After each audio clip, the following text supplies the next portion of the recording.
Ang nakaraan, muntik nang mapatay ni Shirt si Barrett, kaya lang dumating ang kuya nitong si Oliver para pigilan ito at hindi makagawa ng kahihiyan sa harapan ng prinsesa. Bago nagtapos ang kabanata, nalaman natin na may dahilan pala ang pagpunta ng prinsesa sa Lobby Horner. Iyon ay dahil gustong malaman nito kung bakit magsisimula ng rebelyon ang mga ito laban sa kaharian. Pagpapatuloy, ang isang ito ay nababaliw na sa kanyang kalagayan ngayon, nagtataka siya bakit hindi siya ngayon, bakit wala siyang maramdaman, hindi niya maramdaman ang kanyang kamay at paa. Dahil doon, ang butler nito na nagpapanggap na mahinang nilalang ay sipa itong si Barrett ng malakas, dahil isang walang kwentang nilalang talaga ang kanyang nakikita ngayon.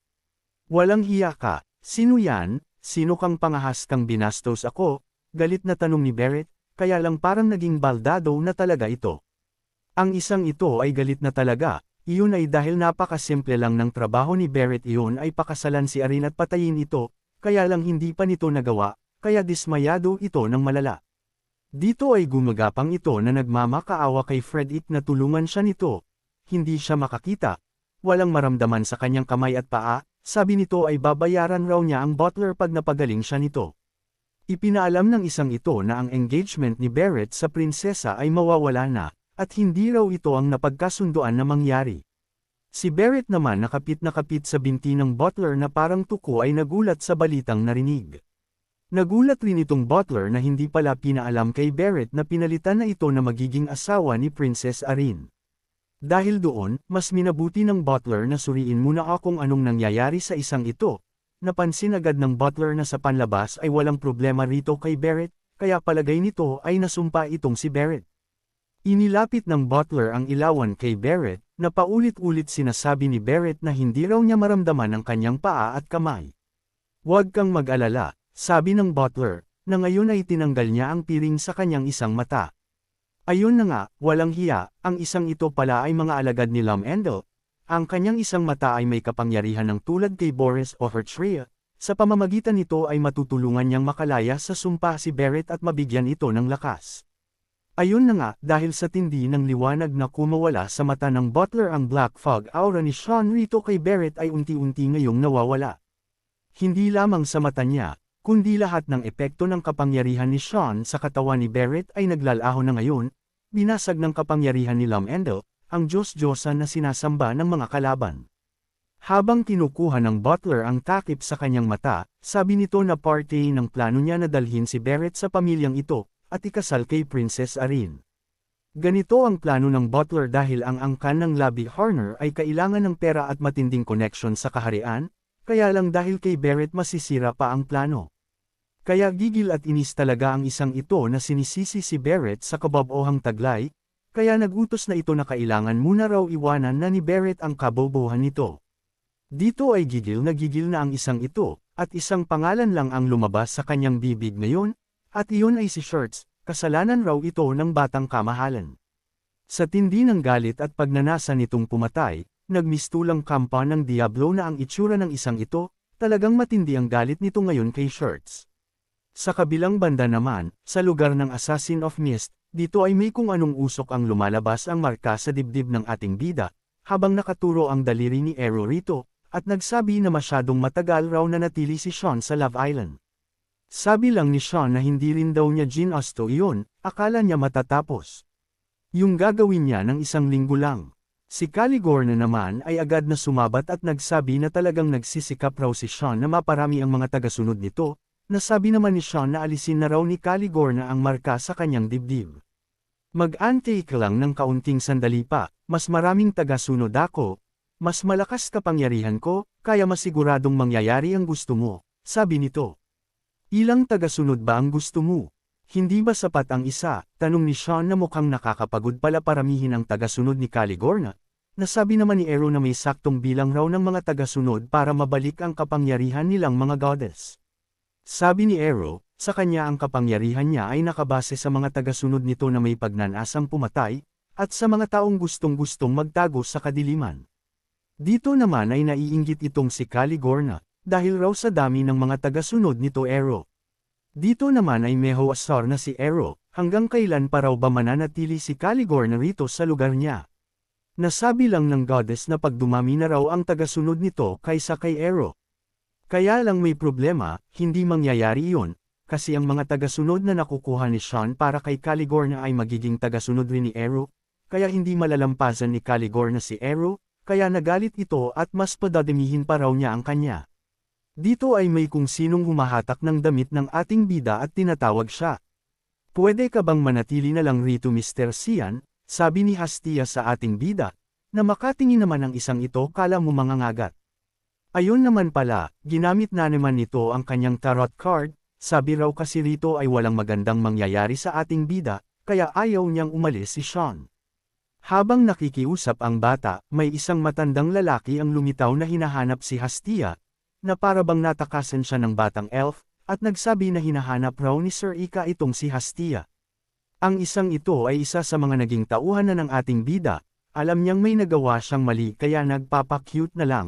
Sabi naman ni Sean, bakit hinahayan mo lang siyang magpag-alagala na nagalit naman si Hastia, hindi raw siya aso na pag-alagala lang. Tumigil ka, makinig ka alang sa turo sa iyo ng iyong guro, utos ng ating bida, na kinukuha na ng matandang lalaki itong si Hastia, na ayaw sumama ni Hastia kasi raw ay nakakatakot raw si Sir Ika. Galit na nagsabi si Sean na wala raw ibang pagpipilian si Hastia gayong wala ito sa Fruna, kaya magstay lang ito malapit kay Sir Ika para ligtas ito. At initusan pa ng ating bida ang isang ito na huwag nang hahayaan na makatakas si Hastia, masusunod po, sagot ng isang ito na magtiwala raw si Sean sa kanya. Ang matandang lalaki ay nakuha ng ating bida sa Romar Heights, at naging kanyang tagasunod na ito. Mga sandali sa Romar Heights, dito ay nagulat si Sir Ika na tauhan pala ito ng ating bida, nasabi lang ni Sean na wala na raw ito silbi sa kanya dahil tapos na ang misyon nitong ilayo sila Princess Arin sa Romar Heights. At dahil wala ng silbi ang matandang lalaki, ang isang ito na lagi na lang mainit ang ulo ay papatayin na lang raw ang matandang lalaki, kaya nilabas niya ang kanyang punyal, na ikinataranta ng lalaki.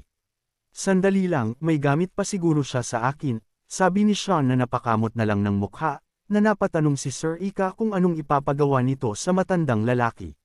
Na ngayon rito ay nakayuko ito at nagpapasalamat ng lubos kay Sean ay binuhay siya nito at binigyan ng isa pang pagkakataon. Ayun naman pala, ginawa ni Sean na tagasunod ni Caligor na itong matandang lalaki, karagdagan na rin talaga ito sa bilang, at naging kasapi 14 ng kanilang grupo na Black Fog. Ang matandang lalaki ay naging assassin sa gabi, at isang matalinong butler sa umaga. At madalas ay isa itong mahusay na tagaluto nila dahil napakasarap rin naman talaga magluto ng isang ito. Ang matandang ito ay tinuturing ng ating bida na isang uri ng mataas na ranggo na alipin, iyon nga ay dahil sobrang daming nagagawa nitong magandang bagay. Dito ay kinakalagkad na ng isang ito si Hastia palabas ng lugar na ito at papunta sa isang portal. Ang matandang lalaki ay gagawin raw niya ang lahat para magawa siyang maasahan ng lubos ng ating bida. Kaya lahat ng anong pwede niyang maitulong sa kanyang master na si Sean ay gagawin niyang lahat. At isa sa pinakamahalagang gawain niya ay protektahan ang lahat ng bagay na mahalaga sa ating bida, na naririto na sila ngayon sa tagong bahay na ito. Sa unahan ay maririnig ang boses ni Sir Ika na galit, bakit ngayon lang kayo? Nakalimutan mo bang humingi ng permiso sa akin bago ka umalis galit na tanong nito? Agad na nagpaliwanag ang matandang lalaki, na nainip raw ng husto ang batang si Hastia rito kay Alum-abas raw, at hanggang kailan pa raw siya mananatili sa lugar na ito. Sabi naman nito, pakisabi sa isang iyan na sisihin niya ang sarili niya na pinili niyang madawit sa isang taong kaaway ng lahat at ng makapangyarihang Diyos-Diyosan, bilasan na ninyo, hilahin mo na yan papunta rito, utos nito. Maya-maya naman may lalaking lumabas sa bahay, at ang sabi na mukhang nainip nga lang raw talaga ang bata. Nasabi naman ni Sir Ika na mahirap raw makontrol si Hastia pag nasa labas ito, at nagtanong pa kung nasaan raw si Hana. Ang isang ito na guardian knight ng ating bida ay ibang-iba na ang itsura ngayon, mukhang makisig na at malakas, sabi nito na lumipad lang raw si Nana para magpalamig, at pabalik na raw iyon. At ayun na nga, si Nana ay nasa taas na nga nila ngayon at nasa anyo ng isang dragon. Hoy Nana, bilasan mo at bumaba ka na rito, sigaw ni Sir Ika. Dito nga ay agad nang bumaba ang napaka-laken dragon, sumunod kaagad sa isang utos lamang ni Sir Ika. Dito si Brian ay gulat na gulat, at proud na proud, kita mo yun, kontrolado na niya ang teknik niyang iyon, kaya na niyang magpalit anyo ng malaya, sabi naman ni Sir Ika, ayos, buti na lang talaga naririto tayo sa ibang dimensyon at hindi totoong mundo, kundi magkakagulo mga tao pag nakita siya. Heto na ngayon si Nana, malaking bulas ng babae, at may sungay ito ng isang dragon, na malaya niyang nagagawang palitan ang kanyang anyo bilang dragon at isang tao, nakapikit ito, naaamoy ko si Papa, sabi nito. Dahil doon, madaling-madali ito ngayon na tumatakbo ng napakabilis. Agad namang kinuha ng matandang lalaki si Hastia, ramdam niya na delikado at baka mapatay si Hastia, sandali lang Nana, sabi nito na natataranta. Sa pinto naman ay sumisigaw ang katulong, na kinawayan rin ni Brian, napapikit na lang itong si Sir Ika sa inis, kaya ayaw ko nakakalabas ang mga batang yan inis na sabi nito na parabang siya na ang nanay ng mga pasaway na bata. Agad na kinarga ni Nana si Hastia, naamoy niya kasi si Sean sa katawan ni Hastia, sabi nito, kamusta si Papa ko? Okay lang ba siya? Tanong nito, oo. Kaya lang medyo delikado lang ang sitwasyon niya, pero okay siya, sagot naman ng elf. Ano, delikado siya? Dahil na naman ba iyon sa mga buwisit na giants na iyon? Seryosong tanong nito kay Hastia. Hindi dahil sa mga iyon. Nakangiting sagot nito kay Nana. Dahil doon, agad na niyakap nitong si Nana si Hastia, at sinabing kung gano'n naman pala walang problema, tiyak raw na mananalo ang kanyang papa, at naiiinggit raw siya, gusto rin daw niyang makita ang kanyang papa. Kaya agad na lumapit si Sir Ika, ano? Aalis ka rin ba? Tanong nito, hindi po. Hindi pa ngayon, sagot naman ni Nana. At biglang naging seryoso ang mga mata nito na may ngiti sa kanyang mukha. Kailangan ko pang magpalakas hanggang sa kaya ko nang protektahan si Papa, sabi nito. Kaya napangiti ang isang ito. Sa kanyang nakita at narinig, nasabi nito sa sarili na kahit papano ay nagmature na ang pag-iisip ni Nana. Kung ganun, tara na, kainin na natin ang niluto ni Emily. Nag-aantay na siya sa atin, sabi ni Sir Ika, na nakahanda na ang pagkain di moari. Matapos noon, ang ating bida na si Sean ay bumalik na rin sa Love Island para ipagpatuloy ang misyon niya rito. Dito ay nagpalingalinga ito sa paligid at nagtataka kung bakit walang keto o tao rito, na nagtataka rin siya kung nasaan naruroon si Shirts. Biglang nanlisik ang mga mata nitong si Sean na nakatingin sa isang direction, iyon ay dahil may naramdaman itong isang killing intent o pagnanasang pumatay. Ang pakiramdam na iyon ay nararamdaman niya doon sa tuktok ng tore na iyon, na hindi alam ng ating bida kung anong nangyayari o anong meron sa lugar na iyon. Sa tore kung saan naramdaman ng ating bida ang matinding killing intent, dito nagtungo ang mga angas na ito.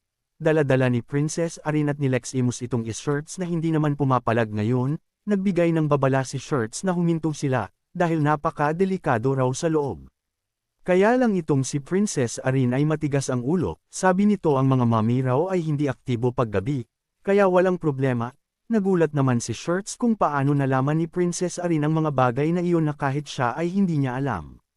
Sabi naman nitong si Arin, mukhang ang impormasyon na iyon ay nilihim sa iyo, hindi mo rin alam na ang iyong pamilya ay nagpaplano ng revolusyon laban sa imperyo. Sabi ni Arin na galit ang mga mata, na si Shirts naman ay nagpaliwanag na baka maling balita lang ang nasagap ng prinsesa, sabay nakiusap ito na kalagan na siya nito. Hindi, sumunod ka lang sa akin, may ibang magbabante sa iyo, matigas na utos ng prinsesa. Na sa unahan nga ay naririto ang isa sa mga tauhan ng ating bida. Aba, nagawa mo nga mahal na prinsesa, sabi nito, iyon ay dahil nag-aantay na siya ng matagal sa lugar na ito gaya ng plano. Agad nagbigay galang ang isang ito kay Shirts, na ikinagagalak raw niya itong makita, na pinakilala naman ni Arin na ang lalaki raw ay si Gale isang mahusay na espiya. Na nahiya at na hindi mo ari kung bakit ganun raw siya pinakilala nitong prinsesa, samantalagang ipinaalam ni Gale sa kanya ang mga patungkol sa mummies sa lugar na ito. Nagpatuloy na ang pangkat na ito papasok sa loob, at nagsabi ang prinsesa na sabihin na lang ni Gale sa kanya ang mga nalaman niya sa lugar na ito. Nasabi naman ni Gale na totoo na ang mga mummies ay nagmamulas sa toreng ito. Sa tapat ng pinto na ito ay may matinding liwanag na lumalabas. Nasabi ni Gale na posible ang matinding liwanag na ito ang dahilan kung bakit patuloy ang pagtsiyaw ng mga mummies, kaya lang may kakaiba pa raw sa lugar na ito. Heto na nga, may isang parang multo ang lumabas sa likuran ni Gale, isang kalansay na naka-astroform, kaya nagbigay babala si Gale na mag-ingat raw sila rin. At walang ano-ano'y agad na tinagpas ito ni Gale para mawala sa likuran niya o sa kanilang dinaraanan. Gulat naman ang prinsesa, si Leximus at si Shirt sa kakaibang halimaw na kanilang natuklasan ngayon, ano yan? Tanong ng prinsesa, sabi lang ni Gale na nakita niya ang mga ito noong nakaraan, at mga pisikal na pag-atake ay hindi tumatalab sa mga ito. Sabi pa ni Gale ang mga ito raw ay ang tinatawag na thought forms, kaya hindi tinatablan ng mga pisikal na atake, dahil walang pisikal na katawan ang mga ito, parang hangin lang. Ano kaya ang nangyayari sa touring ito? Sino kaya ang may kagagawan kung bakit naglip-ana ang mga halimaw sa lugar na ito? Abangan!